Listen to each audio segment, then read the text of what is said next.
Hello, I want us to consider a question which was taken on Tuesday of 20th August 2024.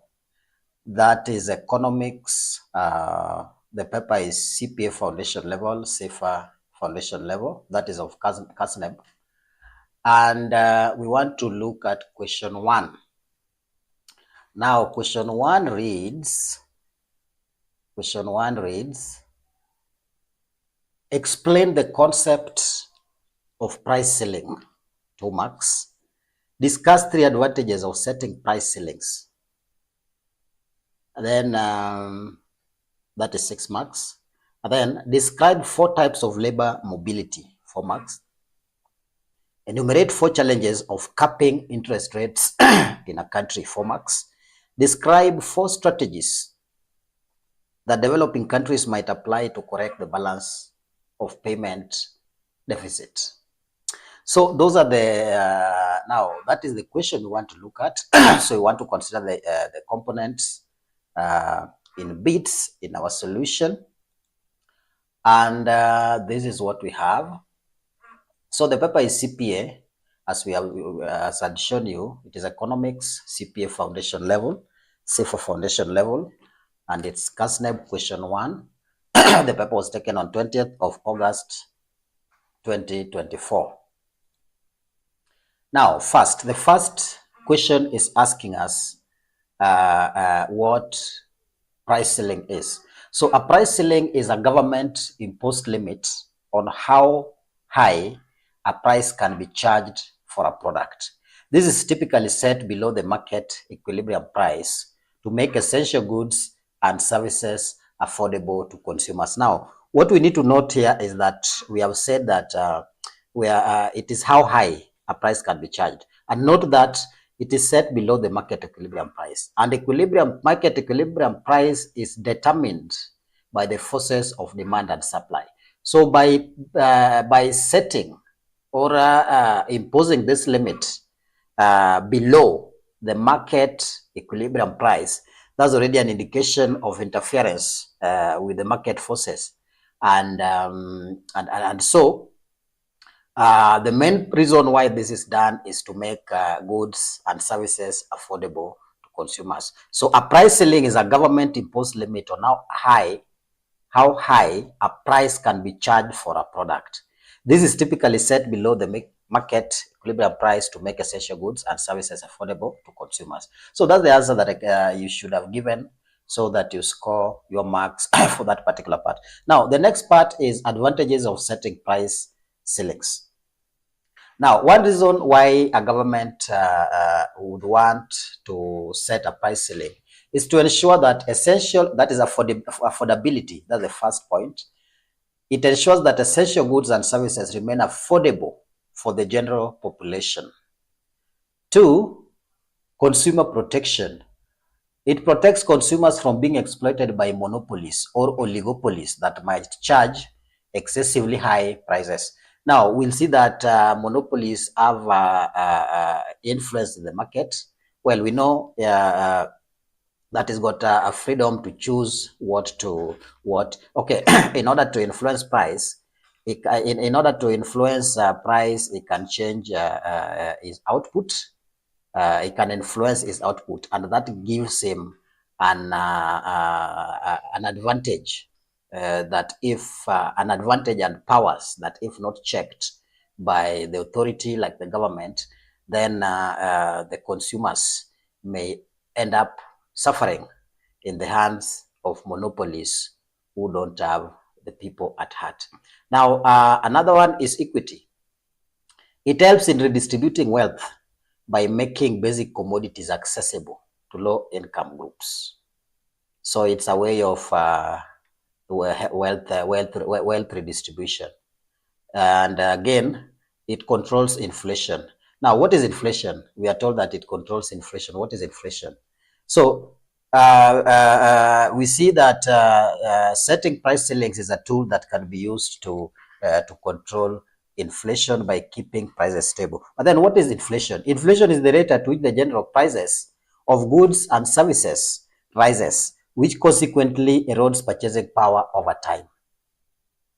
So in order to control inflation so that it does not skyrocket, what happens is that the government may come in or may intervene by setting the price ceiling, beyond which it's not acceptable to charge for the services or to, for consumers to pay for the services. So again, another advantage is that it encourages consumption.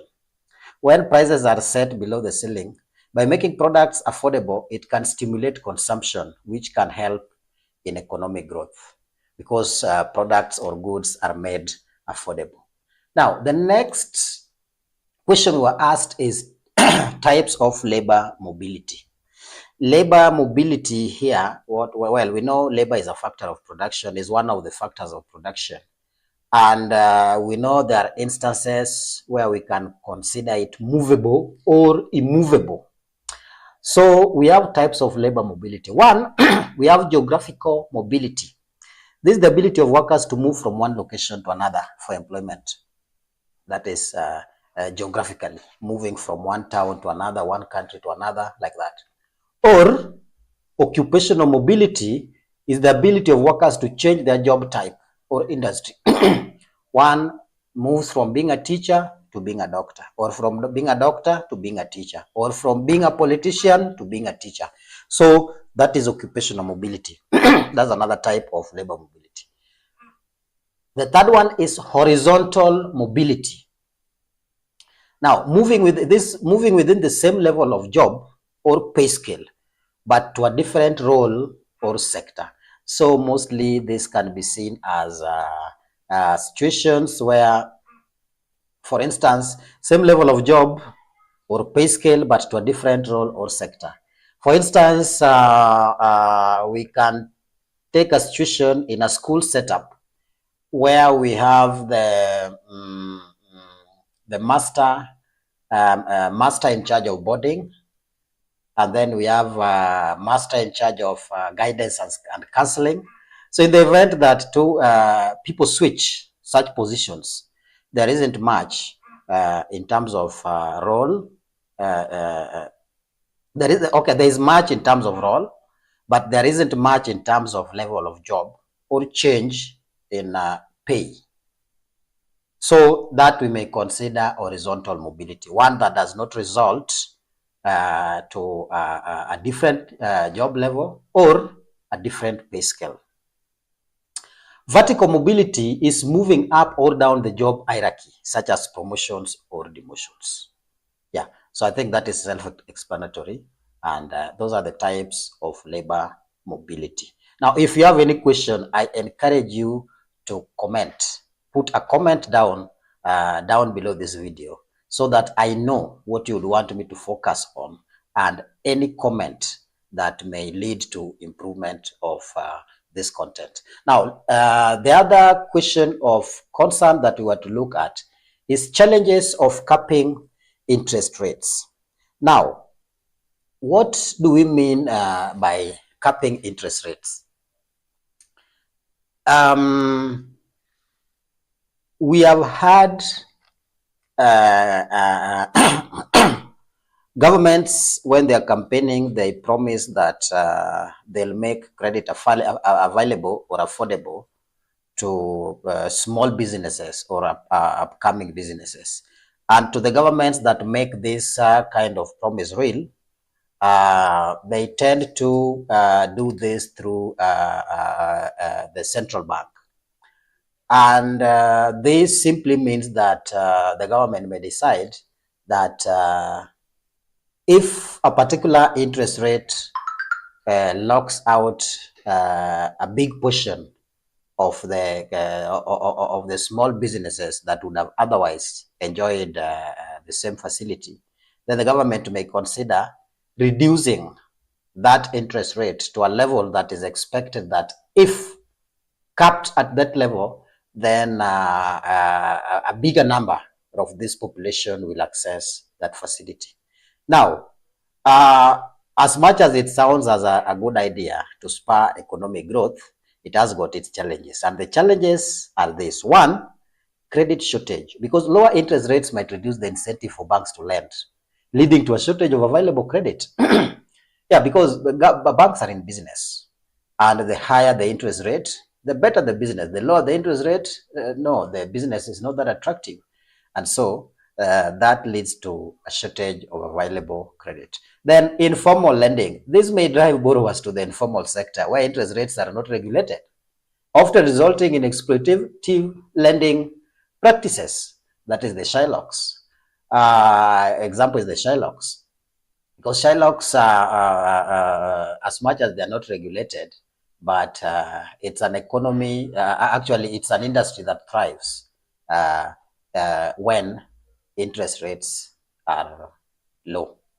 Now, reduced savings. This lowers returns on savings.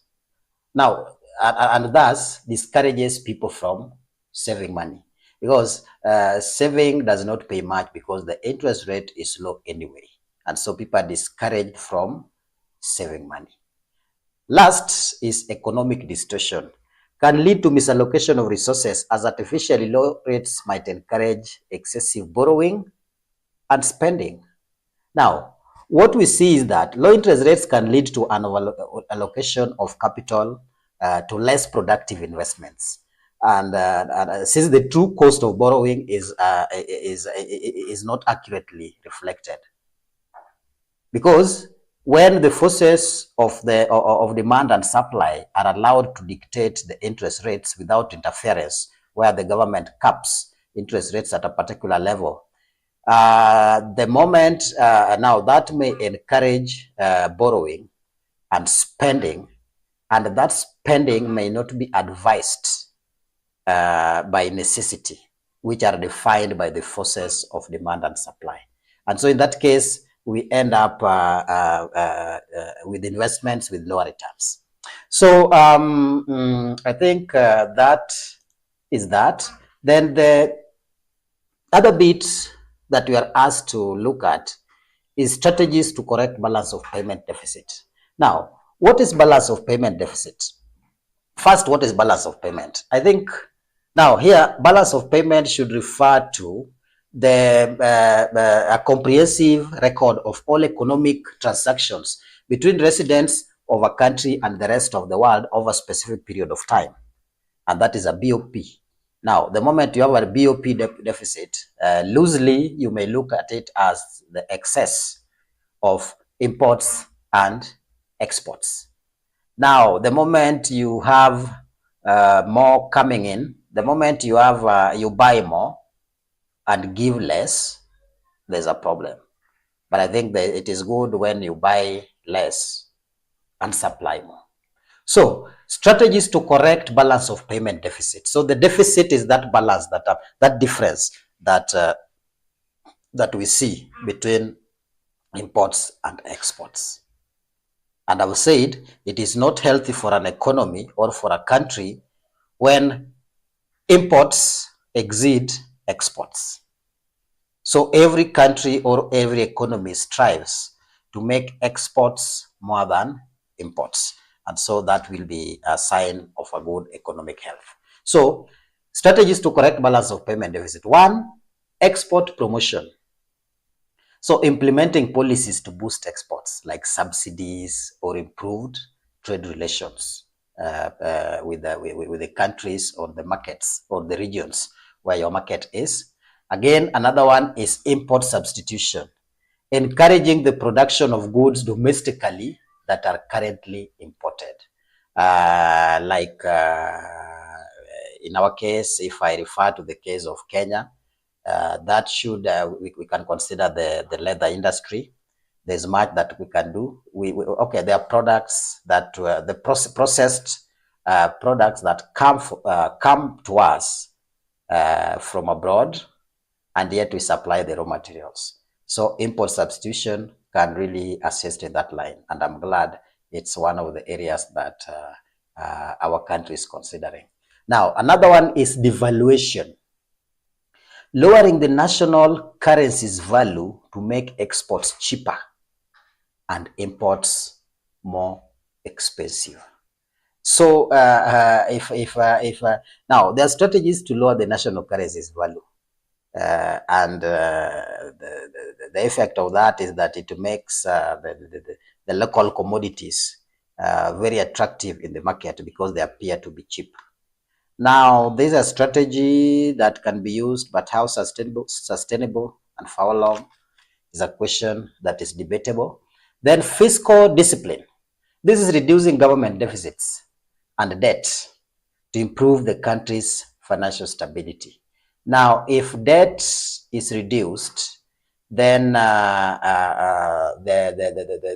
revenue collection that may otherwise be directed towards debt payment can be directed in other more viable commitments. And again, reducing government deficits.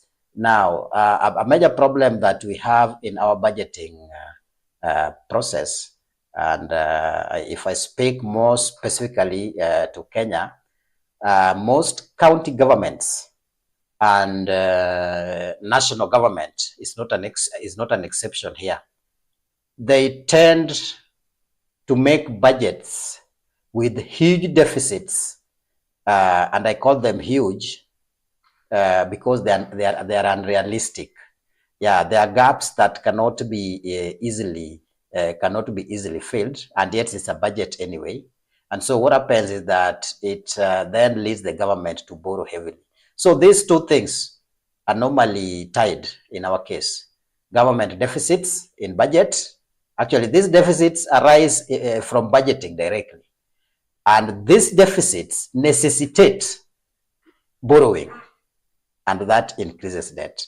So again, attracting FDI, creating a favorable environment for foreign direct investment to increase capital inflows. Now, there's another strategy that can be employed so that the excess between the imports and exports is managed. Then last one in this case is economic diversification. Reducing reliance on a few key exports by developing other sectors of the economy. Now, this is about exploring the potential of our resources. For instance, there's a huge potential in mining industry in our country, Kenya. There is also a huge potential in the sector of information technology and what we may call actually information technology and communication as such. And so you see if such are explored, and again, we also have our marine system or the resource as it is not fully exploited. So having to consider other sectors that can bring in more revenue or support the economy is also another way of correcting balance of payment deficit. Now, up to there, that marks the end of my presentation today. And you can visit YouTube and subscribe to my channel. It's Exam Prep Math Hub. If you subscribe to this channel, then every time I release a new video of a subject of your interest, then you'll be able to get an alert straight away. Now, you can also WhatsApp me if you have a question or you need guidance or you need a one-on-one class. You can use this WhatsApp number or write directly to me. This email address, collegeforonlineteaching@gmail.com. Up to there, thank you and meet you in my next video.